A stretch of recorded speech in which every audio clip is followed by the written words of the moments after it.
Matius 22 ayatnya yang ke-15 sampai 22 tentang membayar pajak kepada kaisar. Kemudian pergilah orang-orang Farisi, mereka berunding bagaimana mereka dapat menjerat Yesus dengan suatu pertanyaan.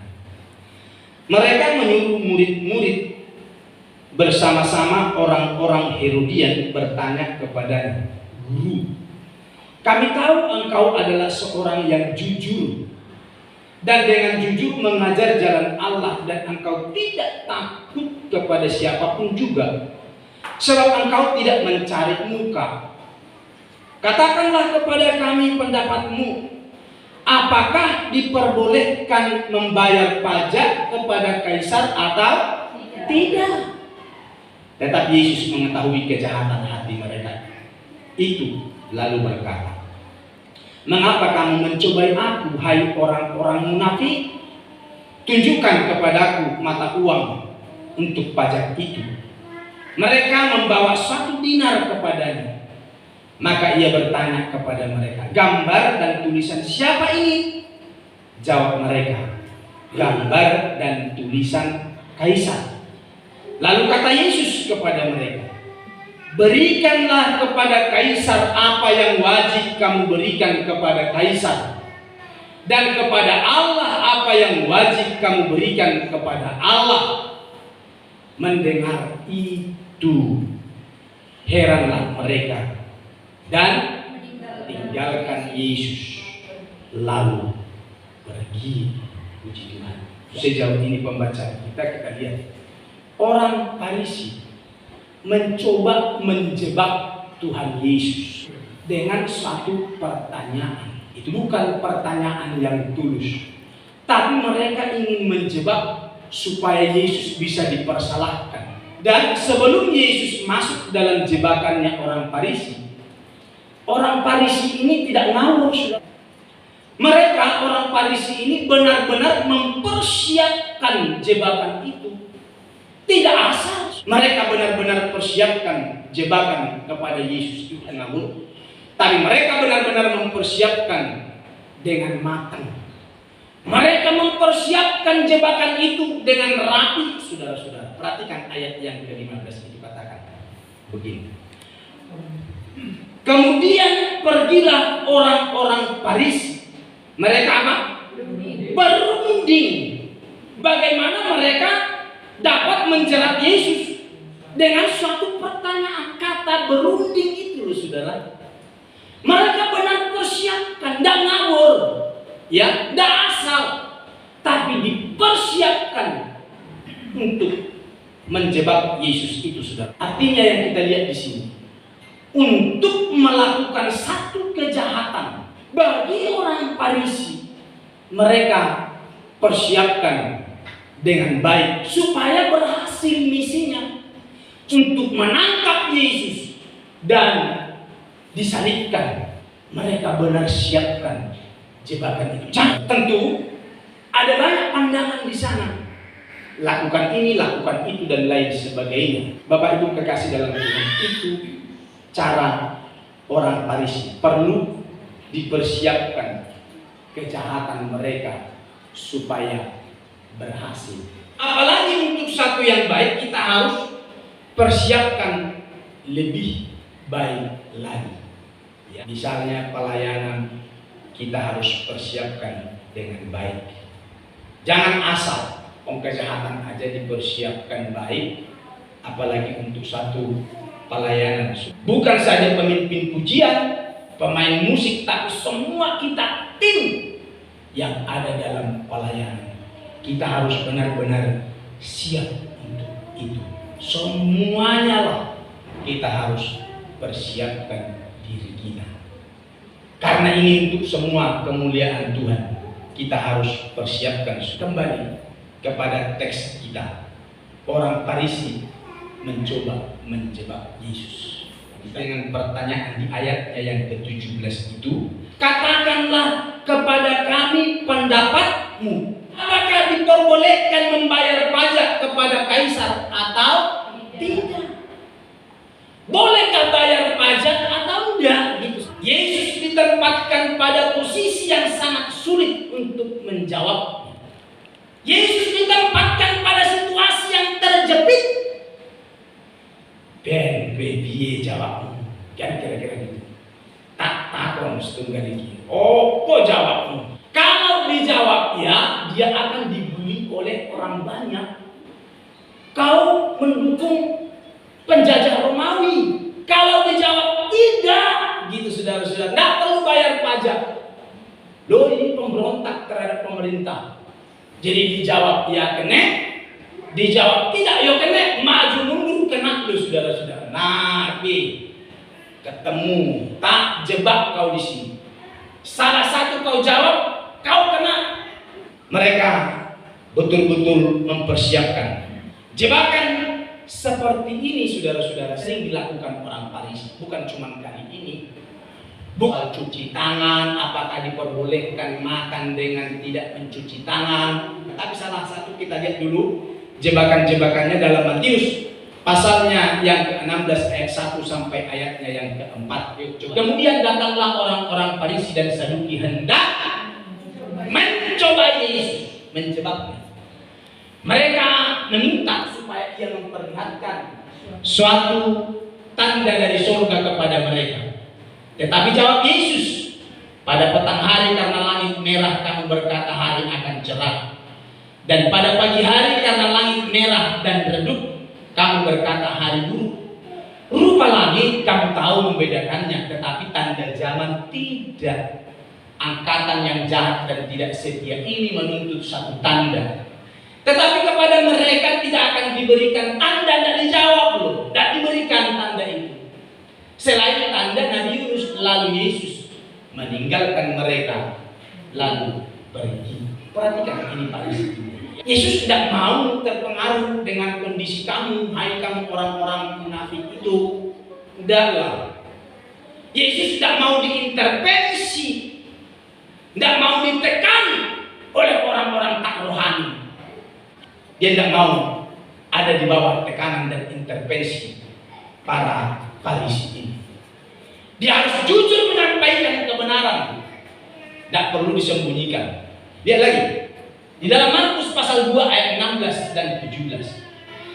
Pada waktu ahli-ahli Taurat dan golongan Farisi melihat bahwa ia makan dengan pemungut cukai dan orang berdosa itu, berkatalah mereka kepada murid-muridnya, mengapa ia makan bersama dengan pemungut cukai dan orang berdosa? Yesus mendengar dan berkata kepada mereka, bukan orang sehat yang perlukan tabib itu, tetapi orang sakit.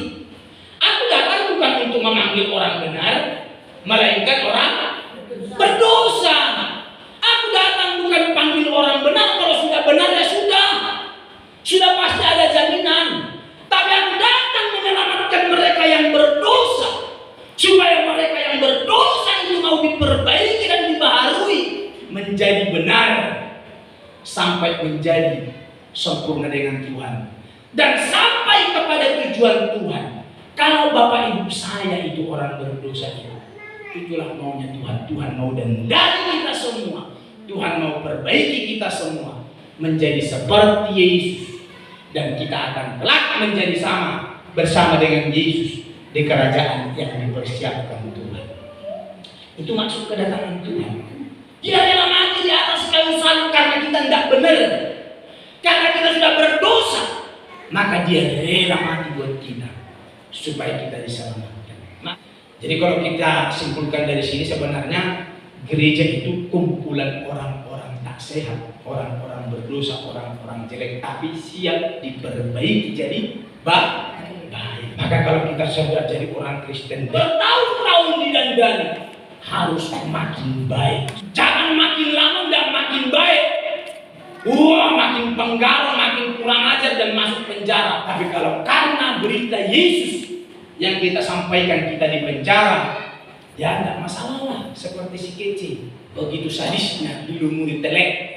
Itu bukan karena kejahatan, tapi karena berita kebenaran yang disampaikan. Yang saya mau bilang, kita itu adalah orang-orang jelek yang siap didandani, diperbaiki oleh Tuhan.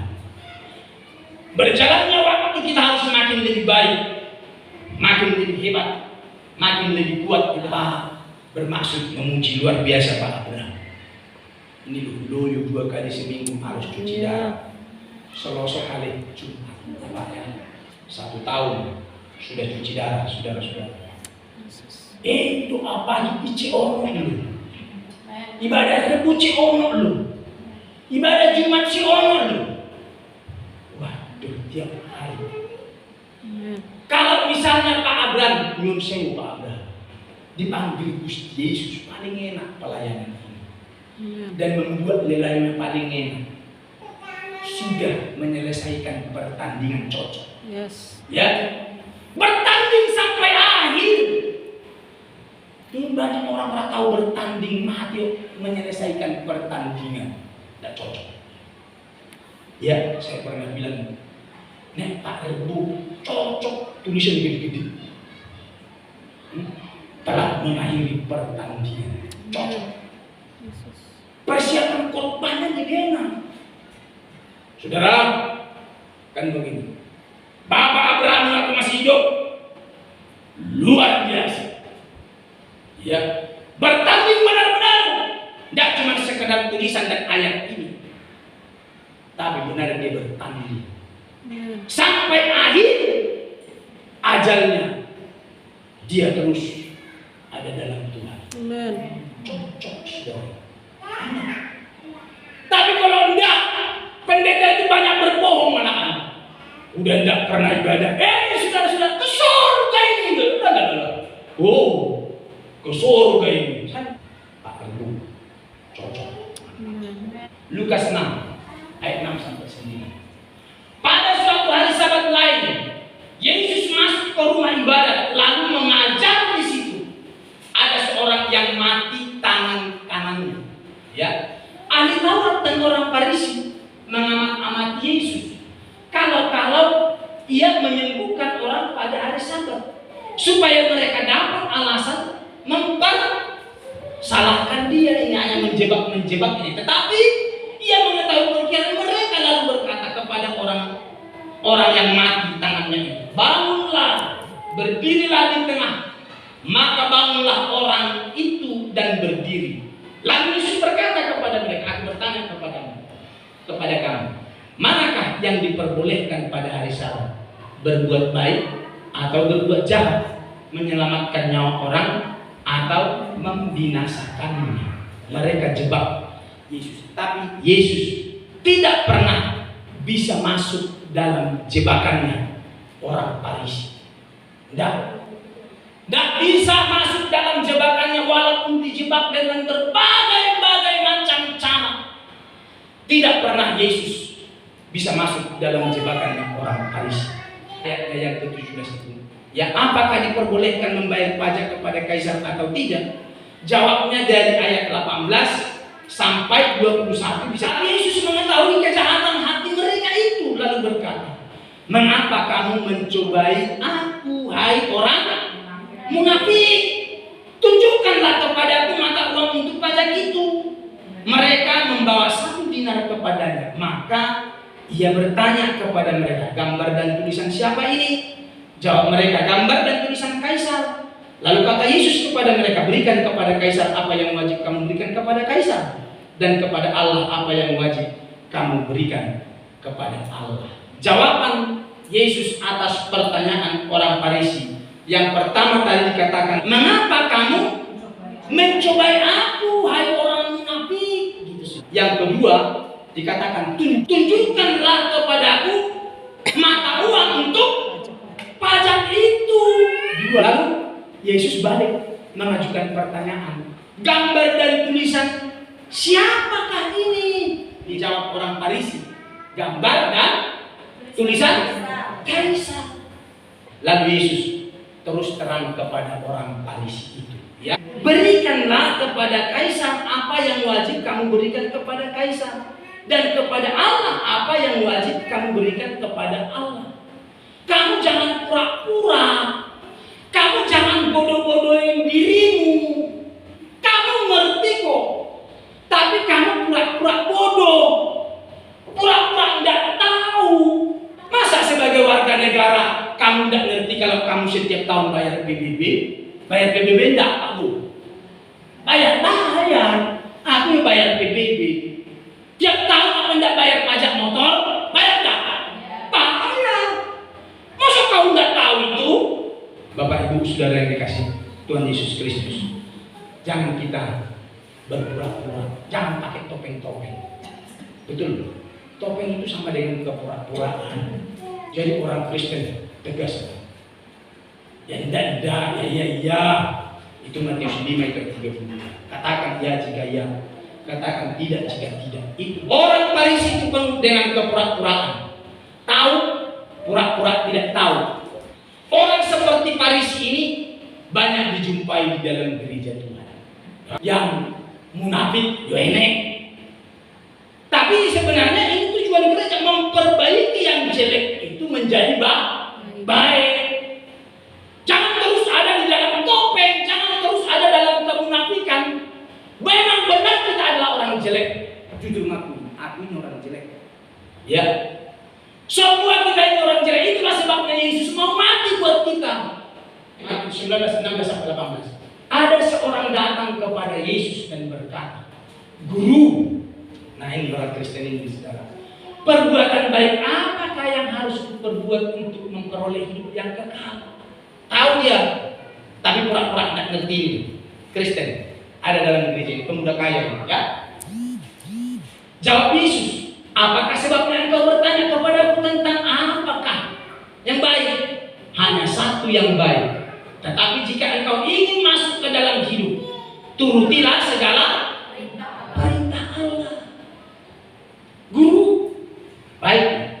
Perbuatan baik apa yang harus diperbuat supaya aku peroleh kerajaan Allah, hidup kekal? Dikasih tahu, ya. Hanya satu yang baik. Jika engkau ingin masuk ke dalam hidup, turutilah segala perintah Allah. Kata orang itu kepadanya, ini buktinya bahwa dia Kristen benar. Perintah yang mana? Dia Kristen tulen sebenarnya. Kata Yesus, jangan membunuh, jangan berzina, jangan mencuri, jangan mengucapkan saksi dusta dan seterusnya. Kalau kita baca di sana sampai akhir, semua itu udah kuturuti sejak dari kecil. Dia itu ngerti dia. Tapi satu, dia pura-pura guru. Apa itu? Berikan kepada orang miskin. Kan begitu ya? Berikan kepada orang. Lu itu toh, lari dia. Yang ini tadi ngerti deh. Tapi soal berikan kepada orang miskin. Lu, aku nggak ngerti nih, setunggal itu nggak ngerti. Aku udah depen, nggak ngerti aku. Oh, bilang nggak sampai terus. Dia menjadi firman Tuhan. Kata orang muda itu kepadanya, semuanya itu telah kuturuti, apalagi yang masih kurang terus. Sudah satu. Kata Yesus kepadanya, jikalau engkau hendak sempurna, kalau kau ingin sempurna, pergilah, jualah segala milikmu dan berikanlah itu kepada orang-orang miskin. nanti dah terus. Maka engkau akan beroleh harta di surga. Kemudian datanglah kemari dan ikutlah aku. Terus.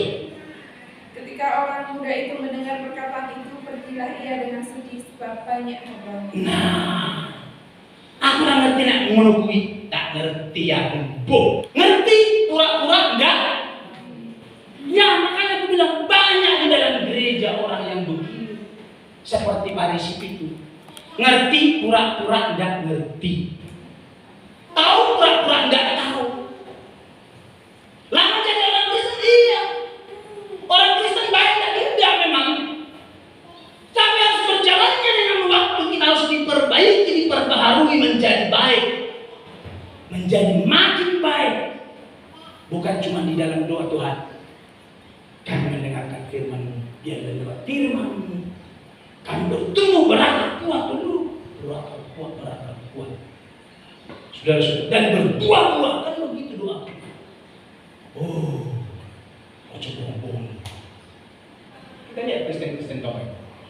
Maliaki 3, Mas 1, ayat 6-8. Seorang anak menghormati bapaknya. Seorang hamba menghormati tuannya. Terus, di mana? Aku ini bapak. Kalau aku ini bapak, di manakah hormat yang kepadaku itu? Jika aku ini Tuhan, di manakah takut yang kepadaku itu? Firman Tuhan semesta alam kepada kamu. Hai para imam, yang menghina namaku. Tetapi kamu berkata, lah coba ya, dengan cara bagaimanakah kami menghina nama Tuhan? Kamu membawa roti cemar ke atas. Kok kamu tidak ngerti sih? Kok pura-pura tidak tahu? Bagaimana kami menghina Tuhan? Kamu tidak pernah hina Tuhan. Kami baik-baik, kami datang ibadah baik-baik. Tapi kok Tuhan bilang kami menghina Tuhan? Tidak. Kami bukan pembohong kok bilang kami menghina Tuhan. Tapi dibilang, kamu membawa roti cemar ke atas mezbah. Tetapi kamu berkata dengan cara bagaimana kami mencemarkannya? Dengan cara menyangka meja Tuhan boleh dihinakan. Kan gitu.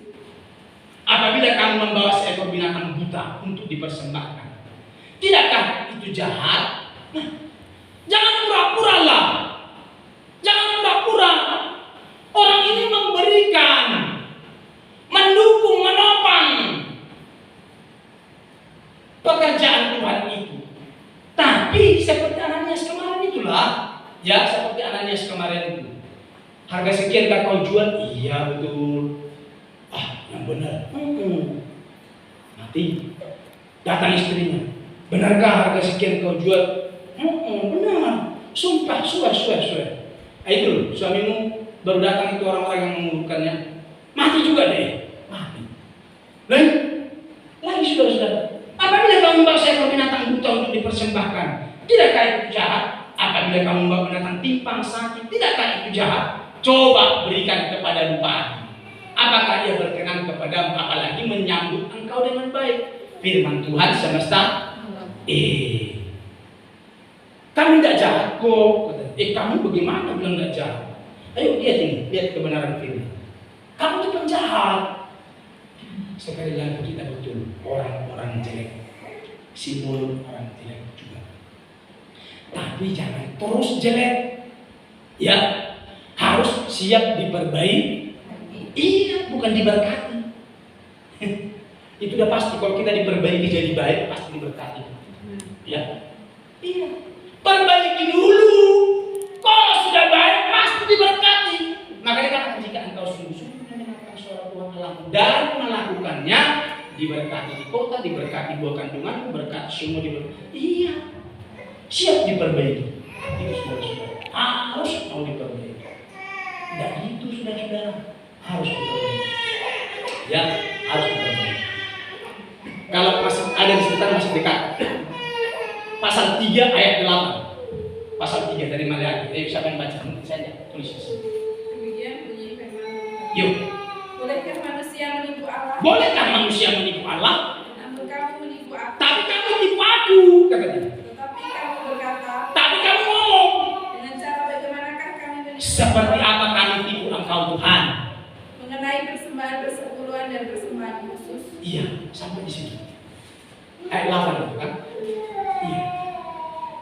Ayat 8 itu. Iya. Itu saudara-saudara. Jadi orang ini bilang, bagaimana kami mengakalimu Tuhan, menipu kau Tuhan? Nah gitu saudara-saudara. Tahu, tapi pura-pura tidak tahu. Ayo, ini lagi. Ini dulu. Lukas 10, 30 sampai 34. Ini jawab Yesus, adalah seorang yang turun dari Yerusalem ke Jeriko. Ia jatuh ke tangan penyamun-penyamun yang bukan saja merampok habis-habisan, tetapi yang juga memukulnya, dan yang sesudah itu pergi meninggalkannya setengah mati. Perhatikan, seorang yang turun dari Yerusalem katanya dirampok, dipukul habis-habisan. Sesudah itu kebetulan ada seorang imam turun melalui jalan itu, dari jalan yang sama di mana dihabisi orang itu tadi. Melihat orang itu, tetapi ia melewatinya dari seberang jalan, tidak mau tahu pada imam. Demikian juga seorang Lewi datang ke tempat itu. Ketika ia melihat orang itu, ia melewatinya dari seberang jalan, bodoh, pura-pura tidak tahu. Tidak mau aku. Coba, ini ada orang kesusahan, ditinggal dulu. 3. Lalu datang seorang Samaria, ini bukan orang kenal Tuhan, yang sedang dalam perjalanan ke tempat itu. Dan ketika ia melihat orang itu, tergeraklah hatinya oleh beda, saudara, beda. Ini bukan orang percaya, tapi tergerak hatinya. kemanusiaannya itu ada. Melihat orang terkapar lu dibal-bal, dihabisi itu sudah disikat. Secara manusianya, kemanusiaannya tergerak, dia tolong. 34. Ia pergi kepadanya, membalut luka-lukanya, sesudah ia menyiraminya dengan minyak dan anggur, kemudian ia menaikkan orang itu ke atas keledai tunggangannya sendiri, lalu membawanya ke tempat penginapan dan merawatnya. Kalau baca seterusnya, dia titip duit ke tempat penginapan perawatan. Kalau kurang nanti, kan begitu. Kalau kurang, beritahu aku. Tak bayar semua. Yuk baca seterusnya. Saya temukan. Ayat 5. Ya, demi Tuhan, keesokan harinya ia menyerahkan 2 dinar kepada pemilik penginapan itu. Katanya, rawatlah dia, dan jika kau belanjakan lebih dari ini, aku akan menggantinya waktu aku kembali. nah sampai di sini ya. Rawatlah. Ini uang. Kalau nanti kurang, aku akan weneng. Ini tak pura-pura. Ini orang Samaria loh. Tapi yang lain itu tadi imam, Lewi, pura-pura tidak tahu. Banyak dalam gereja Tuhan yang begitu. Seperti orang Paris, topengnya klep, ya. Harusnya kita tidak. Makin hari makin diperbaiki, makin hari makin diperbaiki. Tuhan, puji Tuhan. Ayo kita teruskan. Setelah ketahuan kepura-puraan Paris itu, coba lihat ayat yang ke-21 bagian B itu, dikatakan begini. Berikanlah kepada Kaisar apa yang wajib kamu berikan kepada Kaisar, dan kepada Allah apa yang wajib kamu berikan kepada Allah. Saudara-saudara, Tuhan tidak menyalahkan siapapun, kan begitu. Tuhan tidak menyalahkan siapapun. Kalau kita lihat ayat itu, gambar dan tulisan Kaisar, lalu kata Yesus kepada memberikan kepada Kaisar apa yang wajib kamu berikan kepada Kaisar, kepada Allah apa yang wajib kamu berikan kepada Allah. Tidak mau terjebak, tapi dijawabnya dengan ayatnya yang ke-21. Berikan kepada Kaisar apa yang wajib kamu berikan kepada Kaisar, kepada Allah apa yang wajib kamu berikan kepada Allah. Ini tidak menyalahkan siapapun, tidak salahkan pemerintah, tidak salahkan yang lain-lain. Tuhan lebih konsen memperbaiki iman umat Tuhan itu, kerohanian umat Tuhan itu harus didandani, harus diperbaiki. Iki loh, jangan seperti ini terus, kamu harus didandani. Inilah tujuan Tuhan, untuk mempersiapkan gereja Tuhan, mempersiapkan umat Tuhan untuk kedatangan Tuhan kali yang kedua. Harus didandani, dipersiapkan. Tidak salah. Diperbolehkan bayar pajak kepada Kaisar atau tidak? Berikan kepada Kaisar, berikan kepada Allah, karena itu jawabnya. Tidak bisa dipersalahkan. Yesus ini, puji Tuhan. Ini tujuan Yesus datang ke tengah-tengah dunia. Dia persiapkan umatnya, menyongsong kerajaan Tuhan, menyongsong kedatangan Tuhan. Gereja Tuhan kita ini dipersiapkan dengan cara didandani. Berikan kepada Kaisar, berikan kepada Allah, didandani. Kamu tahu yang sebenarnya, kamu tahu kewajiban bernegara, ya. Masa kamu tidak mengerti kewajiban bertuhan sementara kamu adalah buruh? Kan begini. Masa cuma bernegara aja kamu ngerti? Kalau kamu mengerti bernegara, kamu akan lebih ngerti bertuhan. Gitu. Itulah yang mau dimaksud. Kalau kamu ngerti bernegara, kamu taat kepada negara, kamu bayar pajakmu kepada negara, apalagi kepada Tuhan. Negara itu hanya menjamin kau ada di negara ini, menjadikan kau warga negara dunia. Kamu warga kerajaan surga, masa kamu tidak ngerti kewajibanmu sebagai kewargaan surga? Itu sudah. Kamu harus tahu apa yang kamu lakukan sebagai keluarga kerajaan surga. Harus tahu. Jangan pura-pura tidak tahu. Hanya kewajiban bernegara, kau sepeda motormu kau bayar, pajak tanahmu kau bayar, ada 7 sepeda motormu kau bayar 7-7-nya, tidak pernah kau bayar 5. 2 tak delik, tidak bisa. Kapanpun tetap kau bayar itu. Jadi jangan cuma bernegara kau ngerti, bertuhan kau harus lebih ngerti.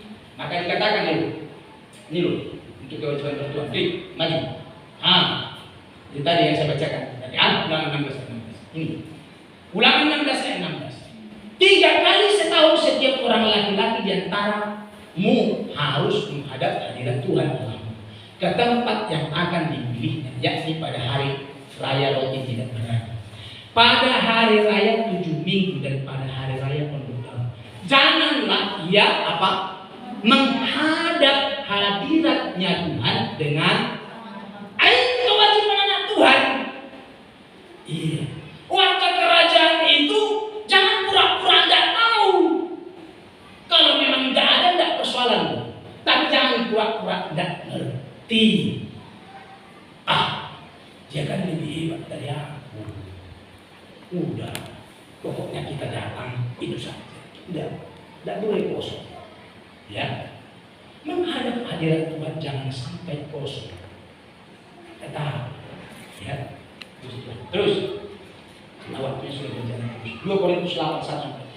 Ini jemaat Makedonia. Saudara-saudara, kami hendak beritahukan kepada kamu tentang kasih karunia yang diaturkan kepada jemaat di Makedonia. Selagi dicobai dengan berat dan berbagai penderitaan, sukacita mereka meluap, dan meskipun mereka sangat miskin, namun mereka kaya dalam kemurahan. Iya, secara ekonomi mereka bukan orang kuat, bukan orang kaya, tidak. Orang miskin ini Alkitab yang umum. Tapi dikatakan mereka kaya dalam kemurahan. Tidak ada alasan aku miskin kok, saya tidak bisa apa-apa. Dan aku bersaksi bahwa mereka telah memberikan menurut kemampuan mereka, bahkan di atas kemampuan, di atas kemampuannya. Karena ini untuk kemuliaan Tuhan, karena dia ngerti bahwa dia adalah kerajaan Allah, warga kerajaan. Ya, kau warga negaramu ngerti kok kewajiban. Kok warga kerajaan Allah kok enggak ngerti? Kan gini kira-kira.